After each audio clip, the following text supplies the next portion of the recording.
बिस्मिल्लाहिर्रहमानिर्रहीम। अस्सलाम वालेकुम। कैसे हैं आप सब? मेरा नाम नादिया अफजल है और आज मैं आपको हज और उसकी अहमियत के मुतालिक बताऊंगी। ईद उल ज़ुहा को ईद कुर्बान भी कहते हैं। ईद उल ज़ुहा से पहले हज अदा किया जाता है, जो इस्लाम का एक बुनियादी रुकन है और जिसको इस्तात होती है उस पर हज फ़र्ज़ है। ईद उल ज़ुहा हमें हज़रत इब्राहीम अलैहिस्सलाम और हज़रत इस्माईल अलैहिस्सलाम की अज़ीम कुर्बानी की याद दिलाती है।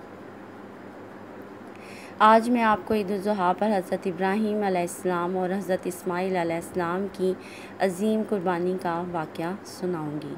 सुनो बच्चों। हज़रत इस्माईल अलैहिस्सलाम की उम्र मुबारक 13 साल थी जब हज़रत इब्राहीम अलैहिस्सलाम ने ख्वाब देखा कि इस्माईल को ज़िबा कर रहा हूँ। हज़रत इस्माईल अलैहिस्सलाम हज़रत इब्राहीम अलैहिस्सलाम के बेटे थे। सिखाए किसने इस्माईल को आदाब फ़र्ज़ंदी। हज़रत इस्माईल अलैहिस्सलाम से जब हज़रत इब्राहीम अलैहिस्सलाम ने ख्वाब का तज़ाकरा किया तो फरमाया, कर गुज़रिए अब्बा जान, जिसका आप अलैहिस्सलाम को हुक्म हो रहा है। इंशाअल्लाह आप अलैहिस्सलाम मुझे साबिर पाएंगे। हज़रत इब्राहीम अलैहिस्सलाम हज़रत इस्माईल अलैहिस्सलाम को लेकर जंगल की तरफ गए।